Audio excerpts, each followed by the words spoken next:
So there I was, holding a plate of potato salad at the Hendersons' 4th of July BBQ, watching some blonde with extensions practice her synchronized swimming routine between my husband's legs.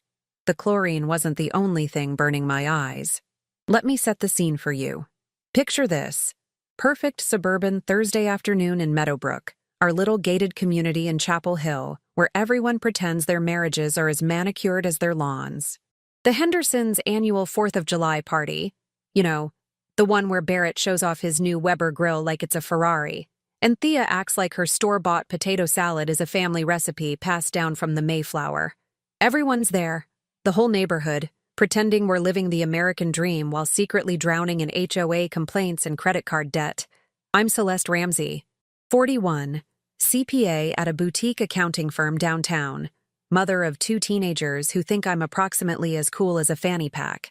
Married to Royce Caldwell for 17 years, or so I thought. 17 years of working late, client dinners, and medical equipment conferences that apparently doubled as auditions for a low-budget porno. But I'm getting ahead of myself. I'd spent the morning doing what every self-respecting suburban mom does on a holiday, meal prepping something I could pretend I whipped up casually while actually stress-eating cheese cubes in the kitchen. Soren, my 15-year-old son, was already at the Hendersons, probably trying to impress some girl with his extensive knowledge of Fortnite strategies. Petra, 12 going on 25, had informed me that morning that my outfit was giving soccer mom energy, and not in a good way. Thanks, honey. Love you too. Royce had left early, claiming he needed to help Barrett set up, which should have been my first red flag, considering my husband's idea of helping usually involves standing near someone doing actual work while holding a beer and offering unsolicited advice. But it was the 4th of July. I was tired. I'd already balanced 3 client portfolios that week and discovered that the Patterson account had some interesting discrepancies. My brain was fried.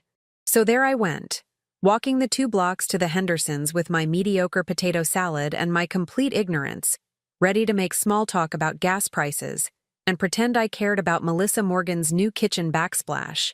The Hendersons' backyard was peak suburban excess. String lights that probably violated some fire code. A pool that cost more than my first car. That massive grill Barrett wouldn't shut up about. Coolers full of White Claw because apparently we're all 23 again. The whole neighborhood was there. The Taylors, the Coffees, the Morgans with their matching Ralph Lauren polos, even old Mr. Pierce from the corner house who only shows up for free food and to complain about property taxes. I spotted Soren immediately, awkwardly hovering near a group of girls, looking like he wanted to simultaneously be anywhere else and exactly there. Petra was with her friend Madison, both glued to their phones, probably TikToking about how embarrassing their parents are. Normal teenage stuff. And then I saw the pool. There were maybe 10 people in the water. Kids mostly, doing cannonballs and chicken fights. Barrett doing his yearly belly flop that everyone pretends is hilarious. And there, in the shallow end, was my husband, with a woman between his legs. Not just any woman. A blonde. And listen, I have nothing against blondes, but this was that specific shade of bottle blonde that screams, I have a vision board about becoming an influencer. Extensions so obvious they probably had their own zip code. One of those tiny string bikinis that's less swimwear and more dental floss with aspirations. And she was, right there, between his legs. Her hands were on his thighs. His hands were on her waist. They were laughing. That specific kind of intimate laughter that makes your stomach drop because you just know. That's not the first time they've touched. Time did that weird thing where it simultaneously stops and speeds up. I could hear everything. The sizzle of burgers on the grill, some Kenny Chesney song playing from Barrett's outdoor speakers, kids screaming, Melissa Morgan talking about her backsplash, but it all sounded like I was underwater. The potato salad container was sweating in my hands. Or maybe I was sweating. Probably both. Royce looked up. Our eyes met across the yard. And the look on his face? That wasn't confusion. That wasn't, oh hey honey, let me explain this perfectly innocent situation. That was pure, unadulterated, oh shit. He practically launched himself out of that pool. I mean, full-on Olympic swimmer emergency exit. Created a wave that splashed over the edge and hit Barrett's precious Weber with enough force to make the coals hiss. The blonde, let's call her Extensions McGee for now, stumbled backward, nearly face-planting into the water, arms flailing like a flamingo on roller skates. Suddenly, every single person in that backyard became extremely fascinated with their phones. The Taylor's teenage son found something absolutely riveting about his shoes. Melissa Morgan literally turned around and walked toward the fence. Even Barrett, who never shuts up, went silent and suddenly needed to check the propane tank urgently. That classic suburban move. The, "I didn't see anything. I'm not involved. Please don't make me choose sides because we have a book club next week" maneuver. Royce was dripping water all over the concrete, holding his hands up like he was being arrested. Which, spoiler alert, might not have been too far off from his future. "Celeste. Babe. This isn't—" I held up my hand. Didn't say a word. Just stood there, holding that stupid potato salad, looking at my husband of 17 years, the father of my 2 children, the man I'd built a whole life with, standing there soaking wet and guilty as hell. Extensions McGee had climbed out of the pool by then, grabbing a towel and suddenly very interested in leaving. She scurried off toward the house like a wet cat, leaving a trail of chlorinated water and poor life choices. "We should talk," Royce said. His voice had that edge to it, that defensive tone men get when they're about to explain why their obvious betrayal is somehow your fault for not understanding the context. I looked at him, then at the pool, then back at him. "You're absolutely right," I said, my voice perfectly calm. "We should definitely talk." And then I smiled. Here's what Royce didn't know about me. I'm a CPA. I've spent 17 years looking at numbers, finding discrepancies, following paper trails that people thought they'd hidden. I've uncovered embezzlement schemes, tax fraud, hidden accounts. I can find money like a bloodhound finds a cheeseburger. And for the past 3 months, I'd been noticing some very interesting charges on our credit card statements. Charges that Royce kept explaining away with increasingly creative excuses. Looking at my guilty husband dripping chlorinated water on the Henderson's designer pavers, something clicked. All those late nights, those conferences, the sudden interest in fitness and networking events, the new cologne, the way he'd been guarding his phone like it contained nuclear launch codes.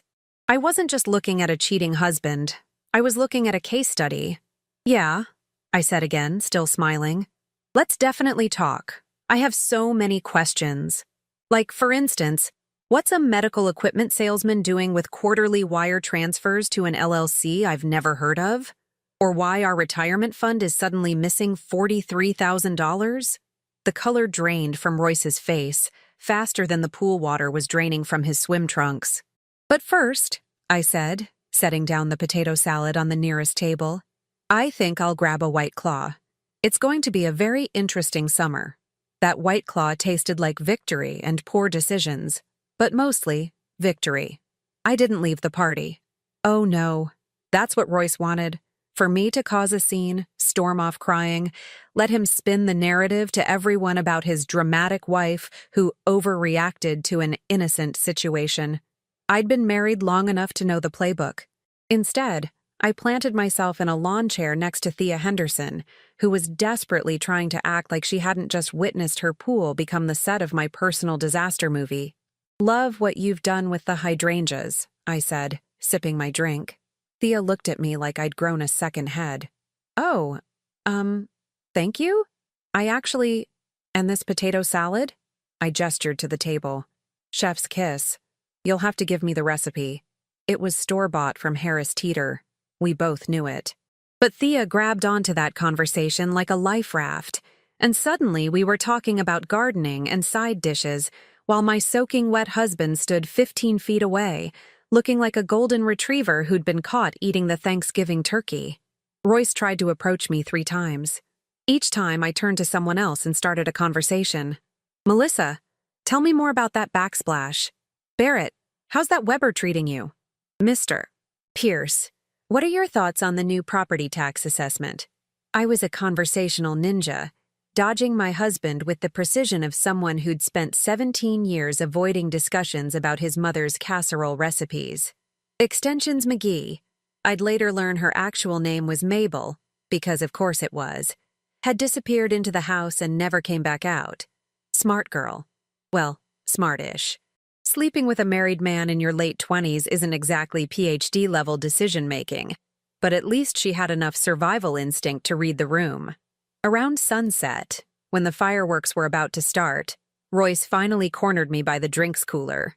"We need to go home and talk about this," he said. Low voice. That patronizing tone he used when he thought he was being reasonable. Talk about what? I popped open another White Claw. My third. Or fourth. I'd lost count, which was fine because I was counting other things. Like the number of lies I'd been swallowing for months. Celeste, come on.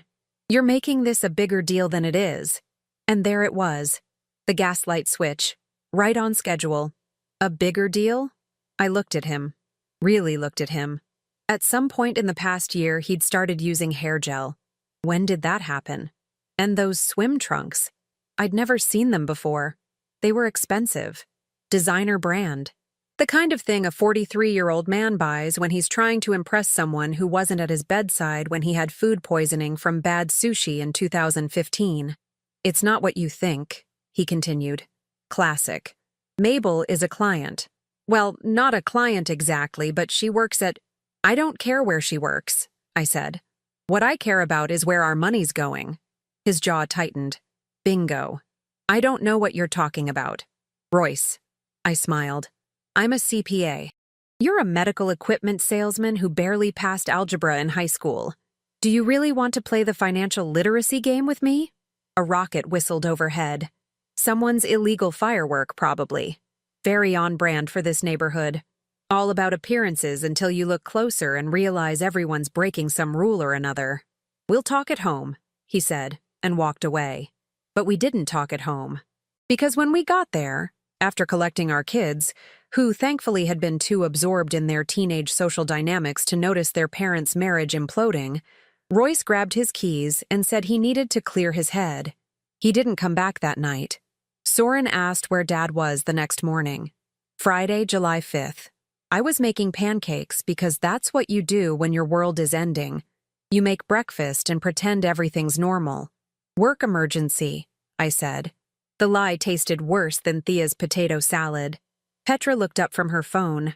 That kid was too smart for her own good. On a Friday morning after the 4th of July? Medical equipment doesn't take holidays, sweetie. She rolled her eyes but went back to her phone. Soren, bless his oblivious teenage heart, just asked if he could have extra syrup.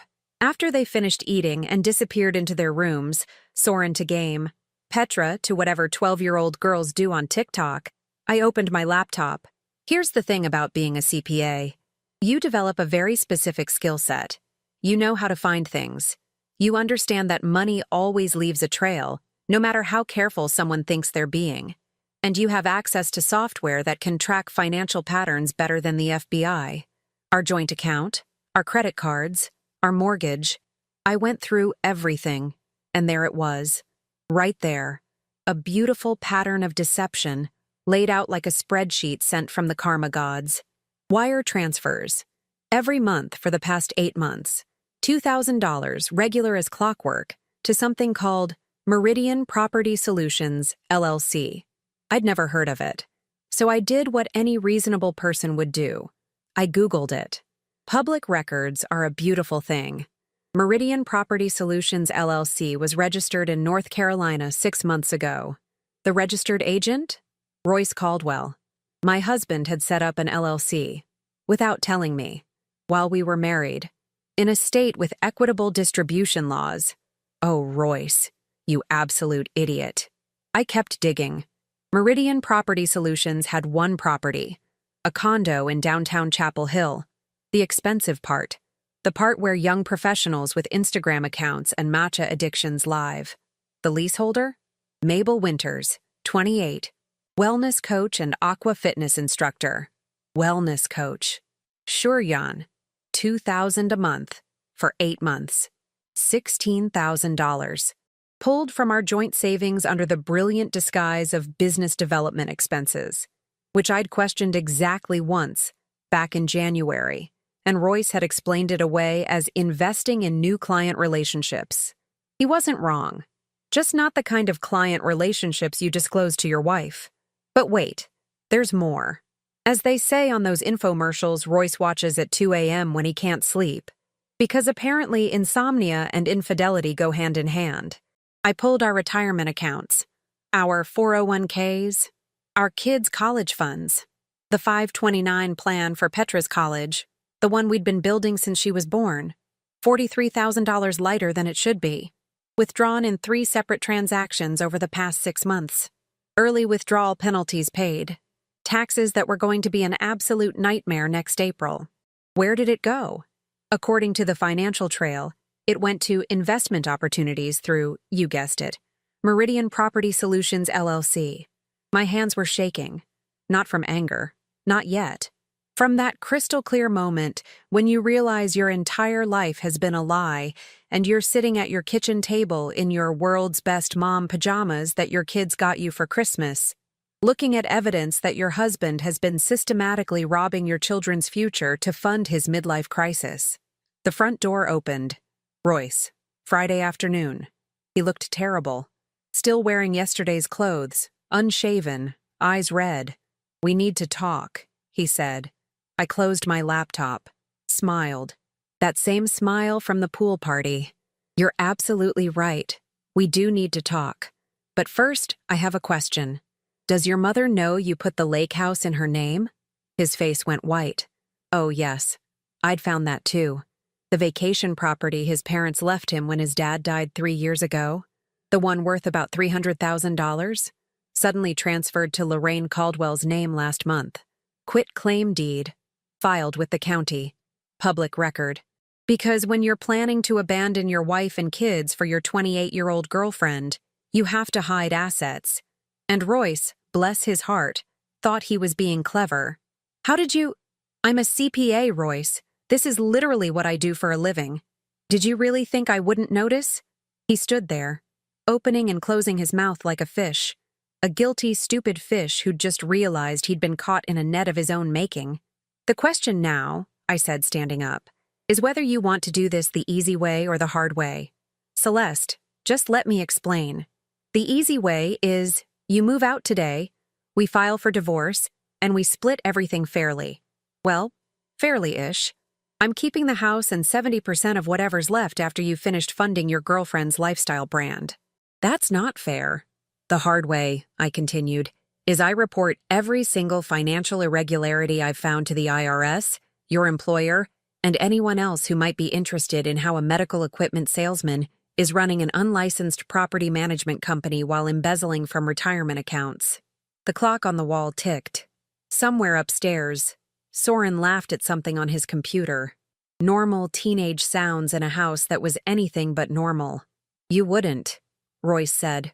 I picked up my phone, opened my email, showed him the draft I'd already written, addressed to the compliance department at Caldwell Medical Solutions, his employer. Subject line: concerns regarding employee financial misconduct. Try me. Royce left that Friday afternoon with 2 suitcases and his dignity in shambles. He went to stay at his mother's, because of course he did. When your wife catches you embezzling from your kid's college fund to bankroll your girlfriend's apartment, you run home to mommy. I gave him the weekend to think about his options, which was generous of me, considering his options were basically terrible or catastrophic. But here's what Royce didn't know. I wasn't just angry. I was methodical. And angry, methodical CPAs are basically legal hitmen with spreadsheets. That weekend, while Soren and Petra were at their respective friends' houses, thank God for teenagers who'd rather be anywhere but home, I did what I do best. I audited my husband's entire life. Saturday morning, I started with the obvious stuff. Bank statements going back 2 years, credit card statements, PayPal, Venmo, even his Cash app, which he thought was somehow invisible to me because it was just for the guys when they went golfing. Spoiler alert, Royce hadn't been golfing. He'd been Venmoing Mabel money for everything from brunch to yoga classes to, and this is my personal favorite, chakra alignment sessions, which apparently cost $250. Your chakras better be NASA-level aligned for that price, but I digress. By Saturday afternoon, I'd compiled a spreadsheet that would make forensic accountants weep with joy. Every transaction, every withdrawal, every suspicious business expense that was actually lingerie from some boutique in Durham that definitely wasn't my size. But then I found something interesting. Royce's work email. He'd been stupid enough to sync it to our home computer, the one in his office that I had full access to because, and here's a shocker, I'm the one who set up all our technology in the first place. Turns out my darling husband wasn't just stealing from our family. He was stealing from his employer too. See, medical equipment sales is a commission-based game. You sell a $50,000 MRI machine to a hospital, you get a percentage. It's all very above board, very regulated, very traceable. Unless you're Royce Caldwell, apparently, and you've figured out a cute little scheme. He'd been setting up fake vendor relationships through his LLC, Meridian Property Solutions, and routing equipment purchases through it, taking an extra cut, marking up prices, skimming off the top. It was small enough that nobody noticed. A few percentage points here and there, but over 8 months. We were talking about an extra $70,000, maybe $80,000.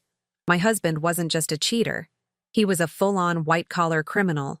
I sat back in his office chair, his expensive Herman Miller chair that I'd thought was a ridiculous purchase 2 years ago, and laughed. Actually laughed.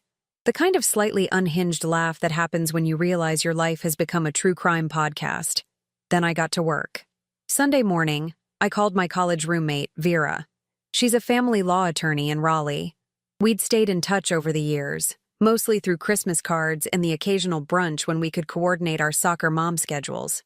But Vera was a shark, the kind of lawyer who smiled while she destroyed you.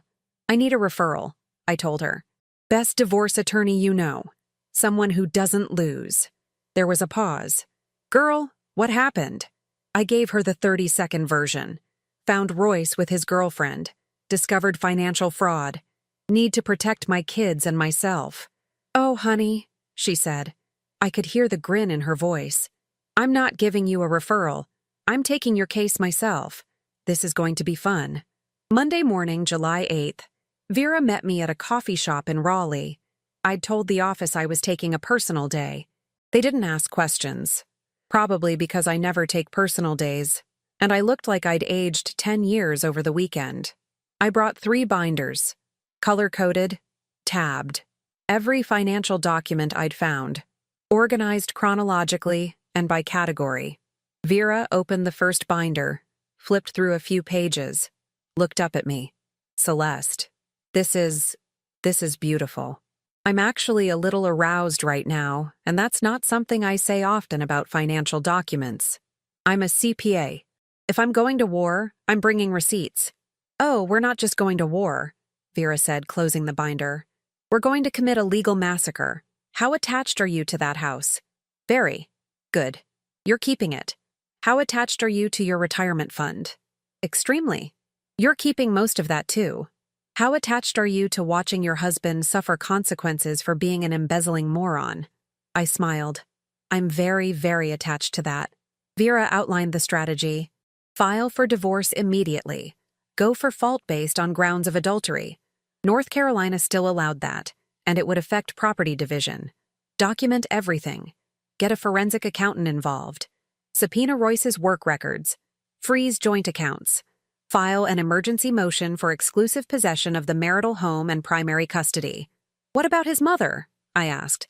The lake house he transferred to her? Fraudulent conveyance. We'll argue he transferred assets to avoid property division. The court can void that transfer faster than you can say Lorraine Caldwell is about to learn about legal liability. And the money he took from Petra's college fund? Vera's smile could have cut glass. Dissipation of marital assets. He's going to pay that back, plus penalties, plus probably some extra for being such a spectacular idiot. We spent 3 hours in that coffee shop. By the time we left, I had a legal strategy that would make Sun Tzu jealous. But then Vera asked the question I'd been dreading. What about his employer? If he's embezzling from them, that's criminal. Not just divorce court. Actual criminal charges. I'd been thinking about that. A lot. Because here's the thing. I'm not a vindictive person. I'm really not. I don't enjoy watching people suffer. I'm the mom who cries at kids' choir concerts and volunteers at the school bake sale. But Royce hadn't just cheated on me. He'd stolen from our children's future. He'd put our family's financial security at risk. He'd lied for months, maybe years. And he'd done it all while making me feel crazy for questioning those business expenses and work trips. I want to report it, I said. But not yet. Vera raised an eyebrow. I want him to know I have that option. I want him to understand exactly how badly he screwed up. And then if he fights me on the divorce, if he tries to drag this out or hide more assets or make this difficult, I paused. Then I burn it all down. You're my new favorite client, Vera said. That evening, I sat down with Soren and Petra. This was the part I'd been dreading most. How do you tell your kids their dad is a lying, cheating criminal without completely destroying their relationship with him? Your dad and I are getting divorced, I said. Simple, direct. No sugarcoating. Petra looked up from her phone. Because of the pool thing? Of course she knew. Teenagers always know. They pretend to be oblivious, but they're watching everything. Because of a lot of things, I said. But this isn't about you two. You didn't do anything wrong. Your dad and we made mistakes. Well, mostly your dad made mistakes. A lot of mistakes. But that doesn't change how much we both love you. Soren was quiet. He's the sensitive one, even though he pretends he's all tough gamer kid. Is Dad coming back? He asked. To visit? Yes. To live here? No. Good, Petra said. He's been acting weird for like a year anyway. Out of the mouths of 12-year-olds. We talked for an hour.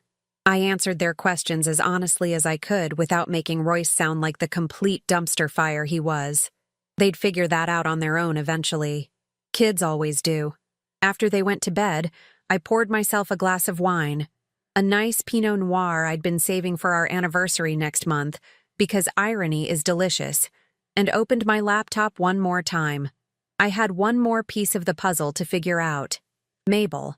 A quick Facebook search, because people my age still use Facebook apparently, and there she was. Mabel Winters, 28, from Jackson, Mississippi, moved to Chapel Hill last year.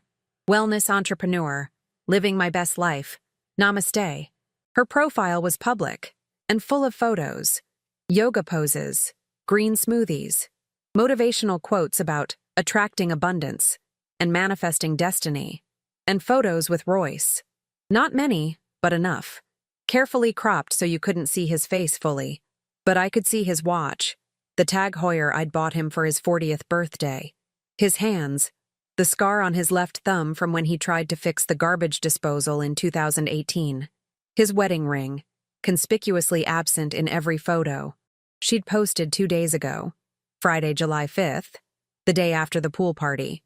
A quote about releasing toxic energy and trusting the universe. Girl, the universe is about to teach you about property law and legal consequences. I clicked through to her business page. Mabel's Wellness Journey, offering life coaching, nutritional guidance, and aqua fitness classes. Rates starting at $150 per session. I did the math. If she had even 10 regular clients, she was making decent money. Not enough for that downtown condo, though. Not even close. Royce had been subsidizing her entire life. Tuesday morning, July 9th, Vera filed the divorce paperwork. Served Royce at his mother's house. He called me 17 times that afternoon. I didn't answer. Let him sweat. Wednesday, he showed up at the house while I was at work. Petra texted me, Dad's here. He's crying. It's awkward. I called him. You have 5 minutes before I call the cops for trespassing. Celeste, please. We can work this out. I made a mistake. Mistakes, I corrected. Plural.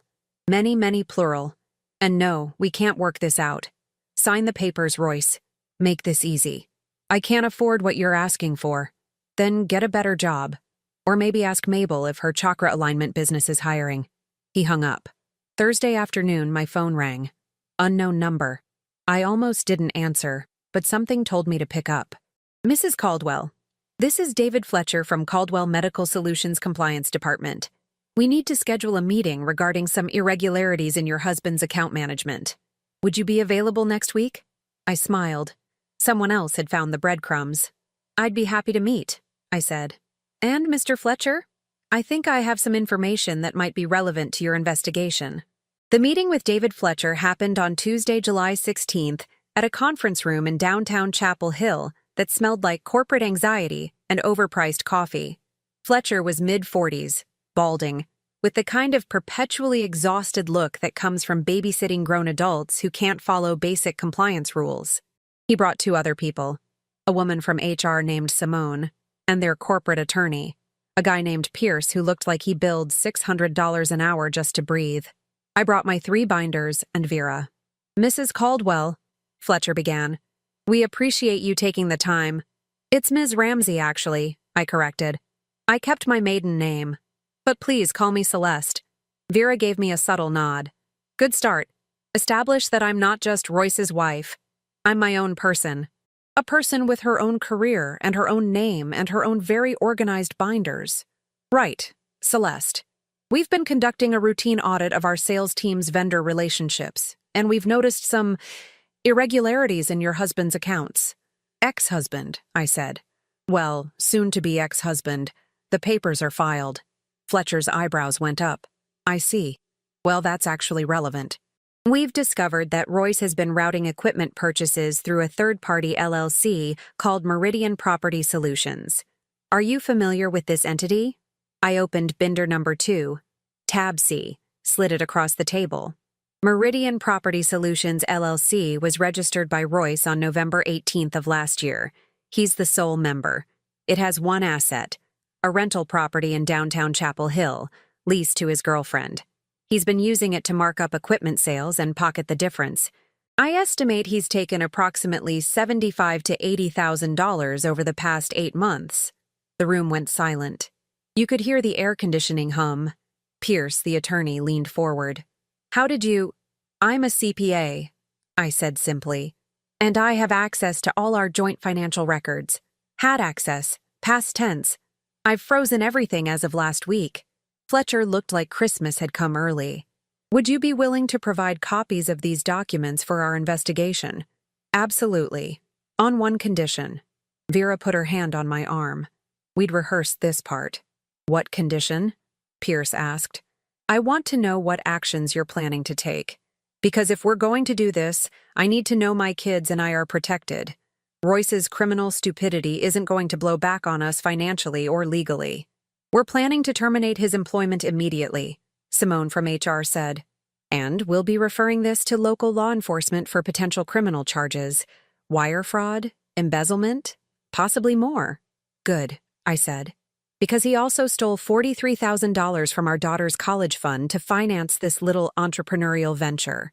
So forgive me if I'm not feeling particularly charitable about protecting him from consequences. Fletcher actually smiled. Ms. Ramsey, you've just made our investigation significantly easier. We'll make sure you and your children are clearly separated from any legal liability. You're a victim here too. We spent 2 hours going through everything, every document, every transaction, every email I'd found. By the end, Pierce was taking notes like his life depended on it, and Fletcher looked like he'd just won the compliance department lottery. One more thing, I said as we were wrapping up. His girlfriend, Mabel Winters? She's been accepting these payments knowing they were supporting her lifestyle. I don't know if that's relevant legally, but ethically? She's been living off stolen money. Noted, Fletcher said. The news hit Royce that evening. Wednesday, July 17th. Vera called me around 6 p.m. He's been terminated. They escorted him out of the building this afternoon. And get this, they're demanding full restitution plus damages. We're talking 6 figures in liability. Can he pay that? Vera laughed. Celeste, honey, he can't even afford a decent lawyer right now. His mother already called my office trying to negotiate. Apparently, Lorraine just realized that lake house transfer might make her legally liable as an accessory. Shame, I said, not feeling shameful at all. Thursday morning brought more good news.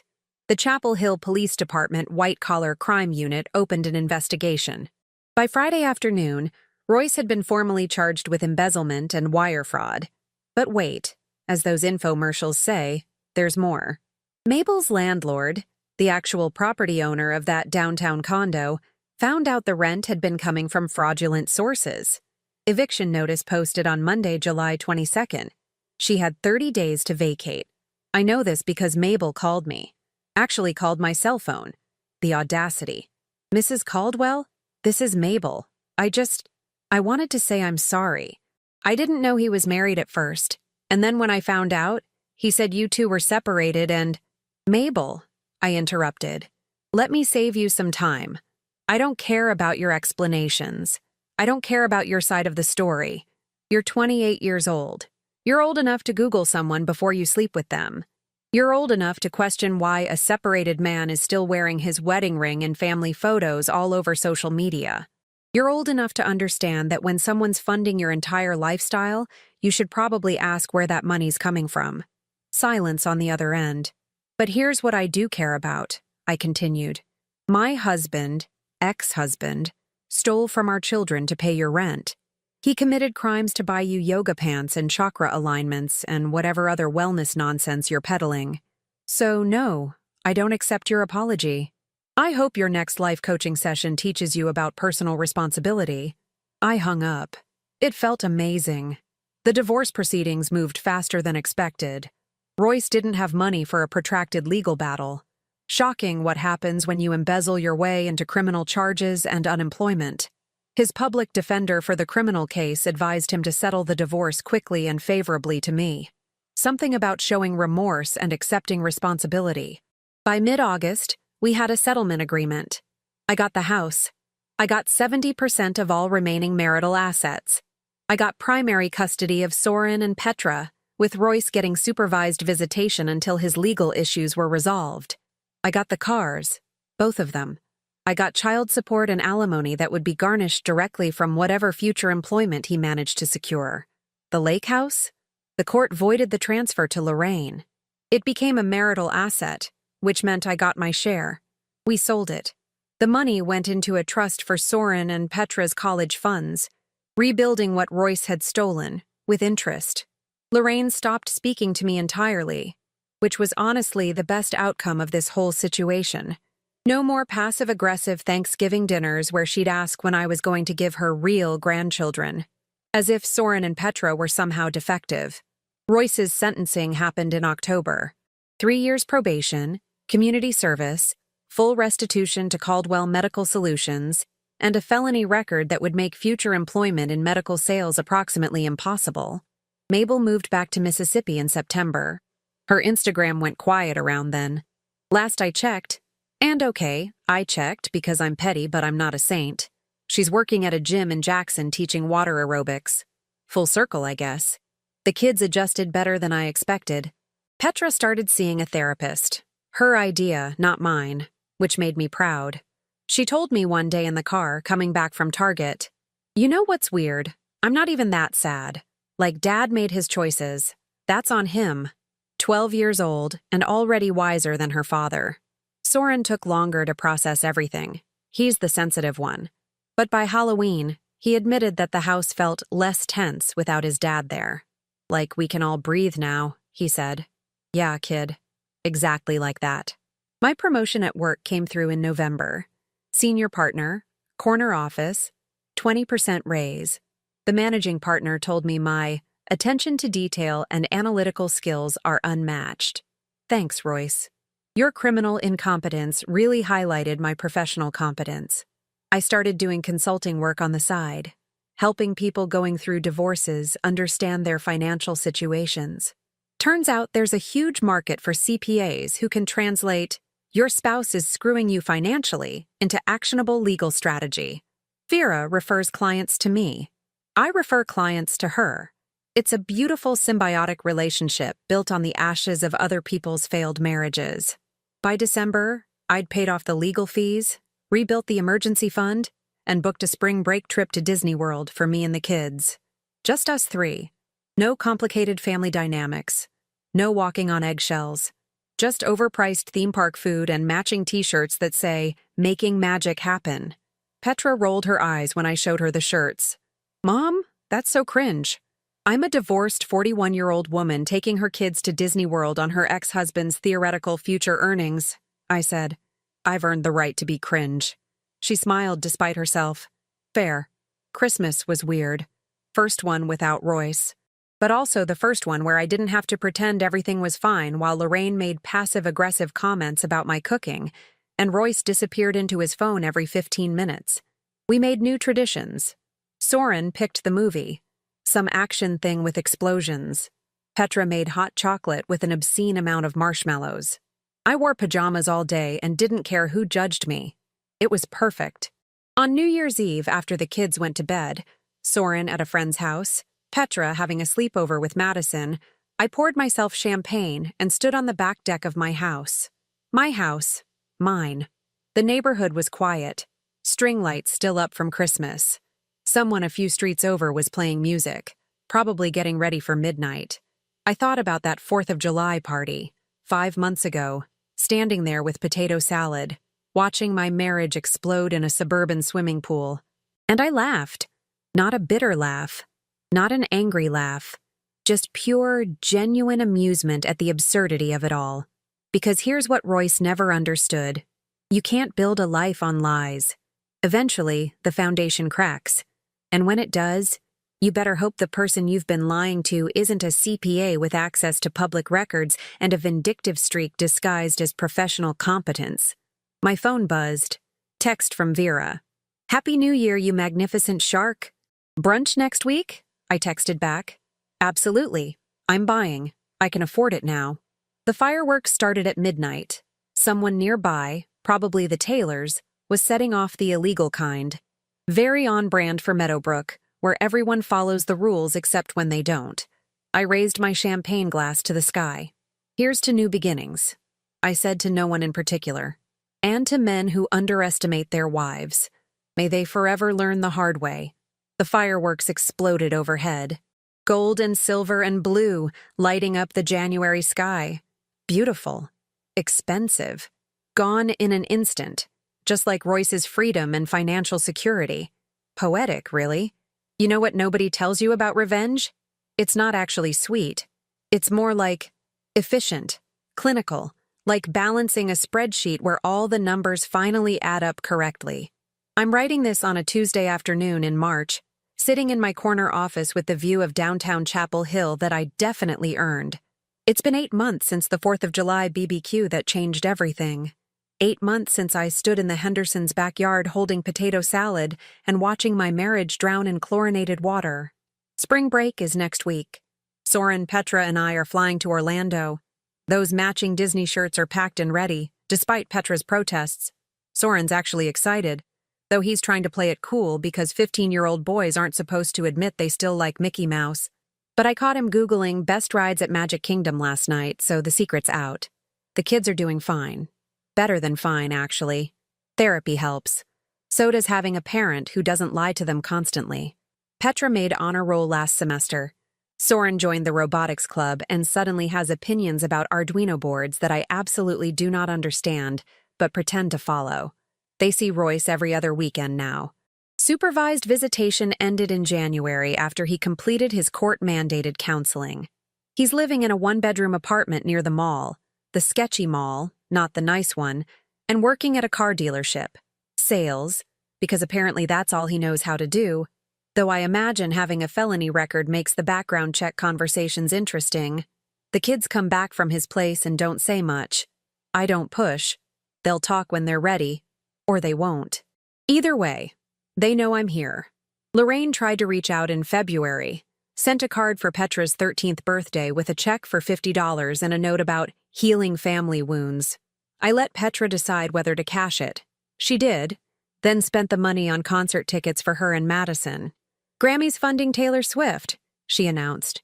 That feels right. I didn't disagree. Mabel's Instagram is still quiet. I stopped checking around January, which my therapist, yes, I got one too, says is healthy boundary setting. I prefer to think of it as no longer caring about people who are irrelevant to my happiness, but we're working on my tendency to sound like a self-help book written by someone who's mildly bitter. Work is good. Great, actually. That side consulting business I started? It's taking off. I've helped 11 people in the past 4 months navigate the financial complexities of divorce. 3 of them discovered hidden assets they didn't know existed. 1 found out her husband had been running a cryptocurrency scheme. Another realized his wife had been funneling money to her sister's business that didn't actually exist. Turns out, Royce wasn't even that creative. He was just criminal and stupid, which is honestly the worst combination. Vera and I have brunch once a month. She calls it networking. I call it 2 divorced women drinking mimosas and judging people. Last week, she told me she's seen a noticeable uptick in her practice since my case. Apparently, the legal community in Chapel Hill talks, and the story of the CPA who methodically destroyed her embezzling husband's life has become something of a legend. "You're like an urban myth," Vera said, finishing her 3rd mimosa. "The woman with the receipts." "I prefer to think of myself as a cautionary tale," I replied. "Don't marry someone who can't do basic math. Or someone who thinks a CPA wife won't notice financial fraud. That too. The house feels different now. Lighter. We repainted Royce's office. It's a reading room now, with a window seat and bookshelves Soren helped me install. We replaced the furniture in the master bedroom because I wasn't sleeping in a bed I'd shared with a criminal. We got a dog. A rescue beagle named Peanut who's absolutely useless as a guard dog but excellent at emotional support. The Hendersons still do their 4th of July party every year. I'm already planning my attendance for this summer. Because here's the thing. I didn't do anything wrong. I'm not the one who should feel ashamed or uncomfortable. I'm not the one who needs to hide. If anything, showing up with my kids and my life together is the ultimate power move. Let them see what winning looks like. I've learned things this past year. Hard things. Like how you can spend 17 years with someone and not really know them at all. How love without respect is just nothing. How the worst betrayal isn't the affair. It's the financial fraud and the lies and the systematic dismantling of trust. But I've also learned that I'm stronger than I thought. More capable. More resilient. That I can take the worst thing that's ever happened to me and turn it into a career opportunity and a better life for my kids. That I don't need a partner to feel complete. I just need accurate financial records and a good attorney on speed dial. People ask me sometimes if I'm dating. The answer is no. Not because I'm bitter or broken or traumatized, but because I'm genuinely happy alone. I've got my kids, my career, my dog, my morning coffee routine, my weekend trips to Target where I impulse buy throw pillows I don't need. I've got peace. And after 17 years of walking on eggshells around someone else's lies, peace is underrated. Maybe someday I'll meet someone honest. Someone who understands that I'll be checking their credit score and running background checks and verifying their employment history, and who won't be offended because they'll understand why. But if I don't, that's fine too. Because here's what that 4th of July pool party taught me. The only person you can really count on is yourself. And if you're smart enough, organized enough, and petty enough in exactly the right ways, that's more than sufficient. I've got a flight to catch next week. Mickey Mouse ears to wear. Memories to make with my kids that don't involve anyone's criminal proceedings or court dates or supervised visitations. I've got a life I built from the ashes of someone else's terrible decisions. And honestly, it's pretty damn good. So here's my advice, free of charge, from someone who learned it the hard way. Marry someone who respects you. But more importantly, be someone who respects yourself enough to walk away when they don't. Keep receipts. Document everything. And never, ever underestimate what a CPA with a vindictive streak can accomplish with 3 binders and access to public records. Turns out, the only thing colder than that pool water was the karma I served with receipts attached. And honey, I never forget to charge interest.